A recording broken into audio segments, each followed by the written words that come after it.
بسم اللہ الرحمن الرحیم الحمد للہ رب العالمین والصلاة والسلام علی سید المرسلین وخاتم النبیین وعلی آلہ واصحابہ الطاہرین وعلی عباد اللہ الصالحین اجمعین اما بعد۔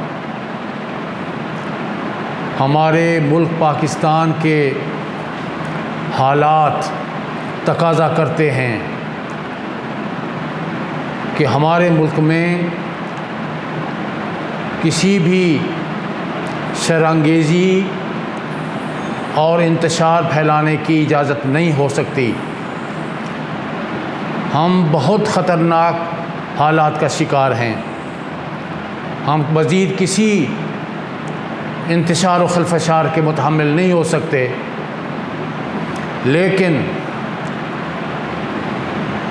ملک کے اندر سے ہی فتنہ انگیزی اور شر انگیزی کی کوششیں کی جا رہی ہیں۔ جاوید احمد غادمی صاحب نے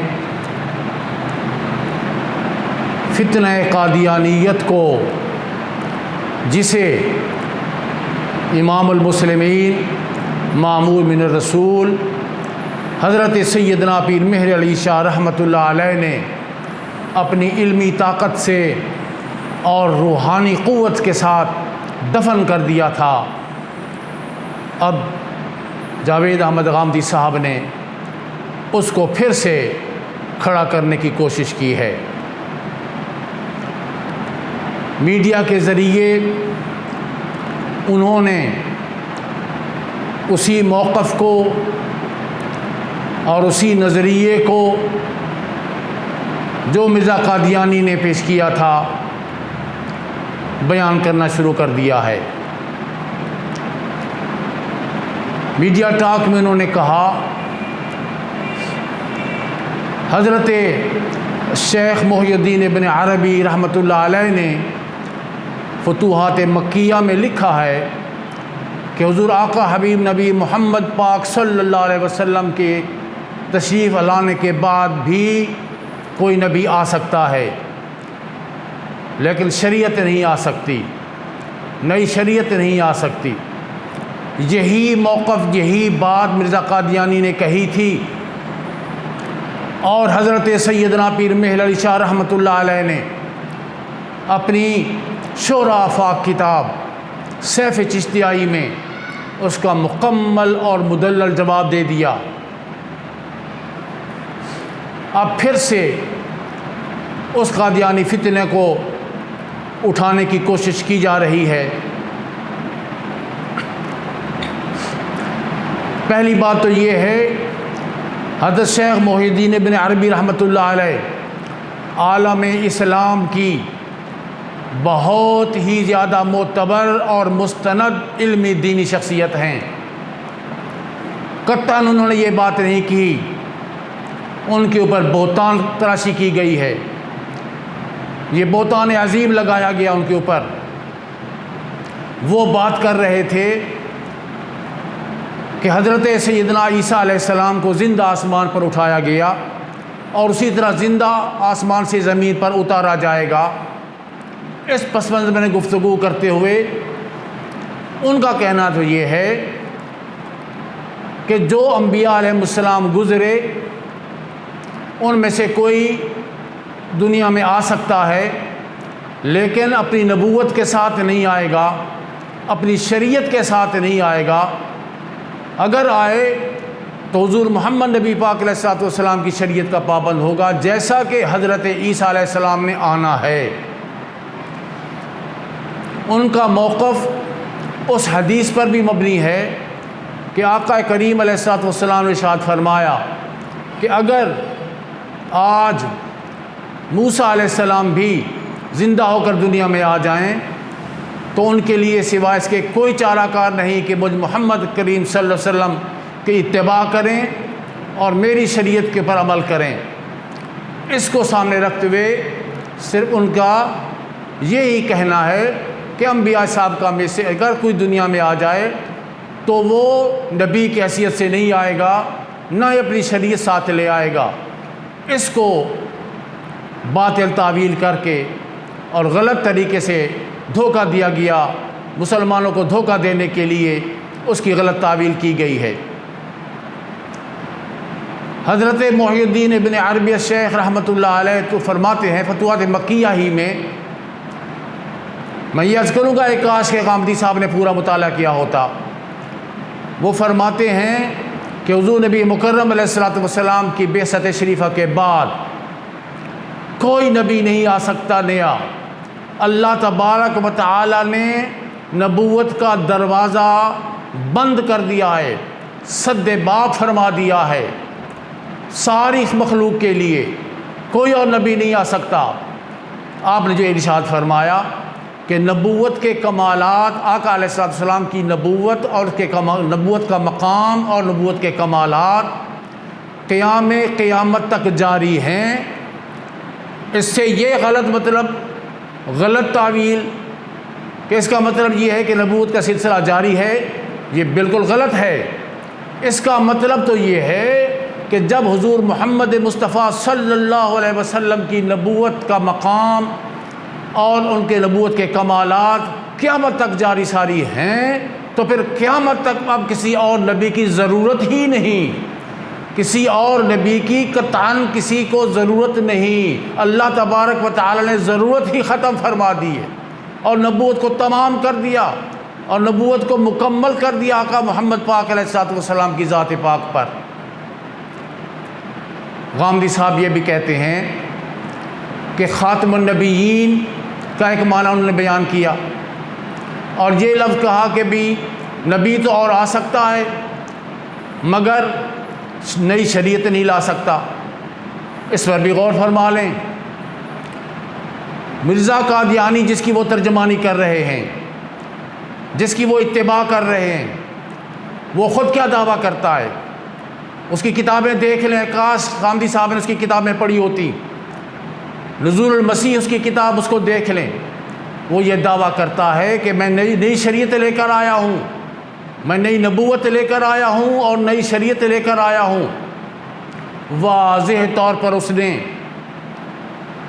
اپنی کتاب نزول المسیح میں لکھا کہ جس طرح ہر صبح نئے کھانے کی ضرورت ہوتی ہے، پچھلا کھانا باسی ہو چکا ہوتا ہے، ناکارہ ہو چکا ہوتا ہے، قابل استعمال نہیں ہوتا، اس لیے ہر صبح نئے کھانے کی ضرورت ہوتی ہے، اسی طرح نئے دین کی، نئی شریعت کی اور نئی نبوت کی ضرورت ہے۔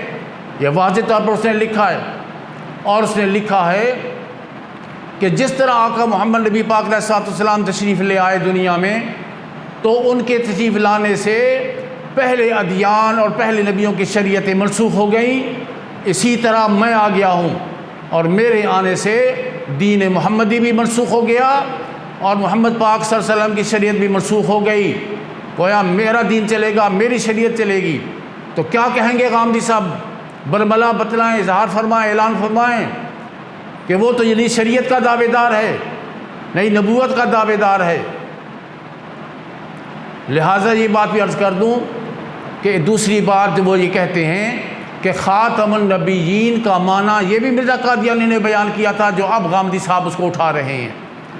غامدی صاحب فرماتے ہیں کہ نئی خاتم النبیین کا معنی یہ ہے کہ آپ نبیوں کی مہر ہیں، یعنی آپ کی مہر سے اب نئے نبی بنائے جائیں گے۔ سوچنے کی بات ہے کہ وہ خاتم النبیین کی مہر کیا کام کیا اس نے، جس نے نئے نبی بنانے تھے، 1400 سال 1500 سال میں ایک ہی نبی بنایا۔ عجب قسم کی وہ مہر ہے کہ اس نے 1400-1500 سال میں ایک ہی نبی اس نے بنایا۔ ایک بات اور دوسری بات غور کریں کہ اس مہر نبوت یا خاتم النبیین کا مطلب کیا ہے، اصل بات کیا ہے؟ وہ یوں واضح ہوتی ہے کہ حضور نبی کریم علیہ السلام کے عہد مبارک میں ایک جھوٹا نبوت کا دعویٰ دار پیدا ہوا۔ حضور یہ فرماتے، اگر غامدی صاحب کا اور قادیانی کا مفہوم لیا جائے، خاتم النبیین کا جو معنی انہوں نے بیان کیا ہے وہ لیا جائے بفرض محال، تو پھر حضور فرماتے ہاں میں تو مہر لگا کر نبی بنانے آیا ہوں، لہذا تم کو بھی نبی بناتا ہوں۔ استغفراللہ ثم استغفراللہ۔ حضور نبی کریم علیہ الصلوۃ والسلام نے کلی طور پر اس کو رد فرما دیا، اس کی نبوت کو رد فرما دیا۔ حضرت صدیق اکبر رضی اللہ تعالیٰ عنہ کے مبارک زمانے میں جنہوں نے نبوت کے دعوے جھوٹے دعوے کیے، ان کے خلاف مکمل کارروائی کی گئی۔ کبھی یہ نہیں کہا گیا کہ حضور خاتم النبیین ہیں، آپ نے مہر لگا کے نبی بنانے ہیں، بلکہ خاتم النبیین کا معنی ہمیشہ سے یہ سمجھا گیا کہ حضور علیہ الصلوۃ والسلام کی بعثت تشریف کے بعد کوئی نبی نہیں ہو سکتا بفرض محال۔ اگر وہی معنی مراد لیا بھی جائے تو پھر کیا حضرت ابوبکر صدیق رضی اللہ تعالیٰ عنہ، جن کی اتنی عظمتیں ہیں، اتنے مقامات ہیں، اتنے ان کے درجات ہیں، کہ پھر ان کو نبی، وہ اس مہر نبوت نے ان کو نبی کیوں نہیں بنایا؟ حضرت عمر فاروق اعظم رضی اللہ تعالیٰ عنہ اتنے بلند درجات، مگر اس مہر نبوت نے ان کو نبی نہیں بنایا۔ حضرت عثمان غنی کو نہیں بنایا، حضرت علی المرتضیٰ مشکل کشا اتنے اعلیٰ درجات رکھنے والے، ان کو نبی نہیں بنایا، بلکہ حضور نبی مکرم علیہ الصلوۃ والسلام نے ارشاد فرمایا، اے علی تیرا میرے ساتھ معاملہ ایسا ہے جیسے کہ ہارون علیہ السلام کا موسیٰ علیہ السلام کے ساتھ تھا، مگر یاد رکھنا میرے بعد نبی کوئی نہیں ہے۔ تو وہ مہر نبوت جو نبی بنانے آئی تھی، ان شخصیات کو تو نہیں بنایا، ان کو تو پورا رد فرمایا۔ تو کس طرح یہ معنی لیا جا سکتا ہے کہ خاتم النبیین کا معنی یہ ہے کہ آپ کی مہر سے نبی بنائے جائیں گے؟ قطعاً یہ دین کے ساتھ بغاوت ہے، اسلام کے ساتھ بغاوت، کھلی بغاوت ہے۔ ایک اور گفتگو میں، میڈیا ٹاک میں، قامدی صاحب نے جب ان سے ایک اینکر نے سوال کیا کہ قادیانیوں کے بارے میں آپ کیا کہتے ہیں کہ وہ مسلمان ہیں یا نہیں، تو قامدی صاحب نے کہا کہ جب وہ اپنے آپ کو مسلمان کہتے ہیں تو پھر میں کیوں ان کو مسلمان نہ کہوں؟ یہ استدلال اور یہ دلیل کلیتاً قرآن کی تعلیمات ہدایات کے برخلاف ہے۔ کاش انہوں نے قرآن تو پورا پڑھ لیا ہوتا۔ یہ تاثر ہے کہ بہت بڑے عالم دین ہیں، بہت بڑے اسلامک سکالر ہیں، یہ تاثر پھیلایا ہوا ہے۔ حقیقت یہ ہے، اس بات سے پتہ چلا، افسوس ہوا کہ انہوں نے تو قرآن مجید کو ہی پورا نہیں پڑھا۔ کہ کوئی شخص اگر اپنی زبان سے محض کہہ دے کہ میں مسلمان ہوں تو باقی حالات کو بالکل ان کو خیال نہیں رکھا جائے گا اور باقی معاملات کو نہیں دیکھا جائے گا، محض اس کے کہنے سے بس اس کو مسلمان قرار دے دیا جائے گا۔ قرآن مجید سورۃ المنافقون میں کیا کہتا ہے؟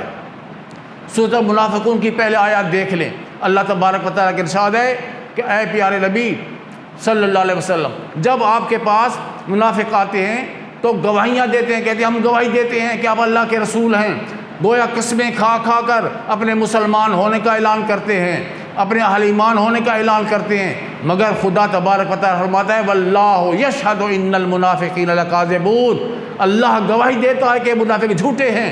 معلوم ہوا کہ اپنا دعویٰ صرف کر دینا کافی نہیں ہے، منافقین تو قسمیں کھا کھا کر گواہیاں دے رہے تھے اور رب کہتے ہیں نہیں یہ جھوٹ بول رہے ہیں۔ تو یہ دلیل اور یہ استدلال جو غامدی صاحب نے قائم کیا ہے کلیتاً قرآن کا انکار ہے، کلیتاً قرآن کے خلاف بول رہے ہیں۔ اور یہ بات یہ بھی ہے کہ انہوں نے جب یہ کہا کہ قادیانیوں کو جب انہوں نے مسلمان قرار دیا اپنے ٹی وی ٹاک کے اندر، تو انہوں نے آئین پاکستان کی خلاف ورزی کی ہے، آئین پاکستان کو انہوں نے رد کر دیا ہے۔ آئین پاکستان انہیں غیر مسلم اقلیت قرار دیتا ہے اور غیر مسلم اقلیت کے تمام حقوق ان کو حاصل ہیں اور ہم سب اس کو تسلیم کرتے ہیں، ان حقوق دینے کو ہم مکمل طور پر ہم راضی ہیں، ان کو دے رہے ہیں۔ لہٰذا انہوں نے آئین کی بھی خلاف ورزی کی ہے۔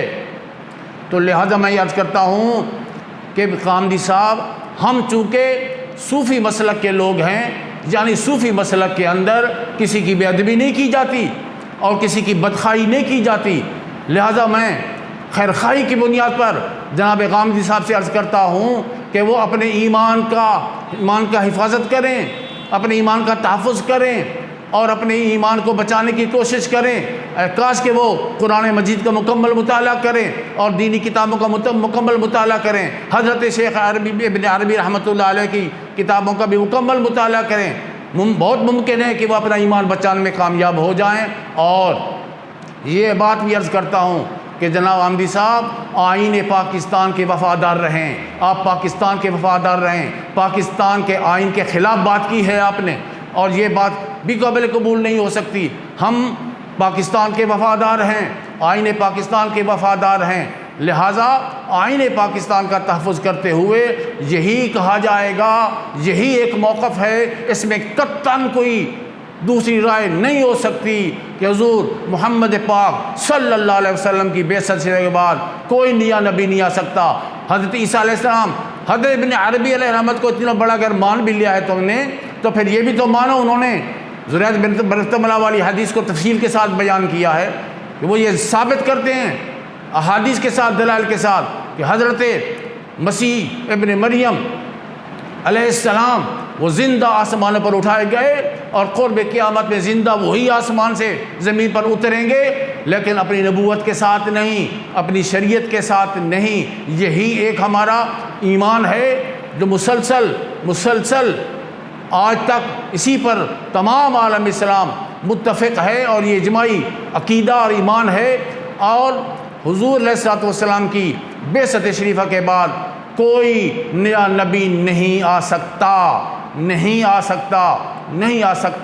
اگر کوئی اس کا دعویٰ کرے گا تو یقیناً آئین بھی ہمارا یہی کہتا ہے اور دین بھی ہمارا یہی کہتا ہے کہ وہ دائرہ اسلام سے خارج قرار دیا جائے گا، اس کو دین کا باغی اور دین اسلام کا غدار قرار دیا جائے گا۔ اور اب اگر پاکستانی کو یہ بات کرے گا تو اسے پاکستان کا بھی غدار قرار دیا جائے گا اور پاکستان کے آئین کا بھی دشمن قرار دیا جائے گا۔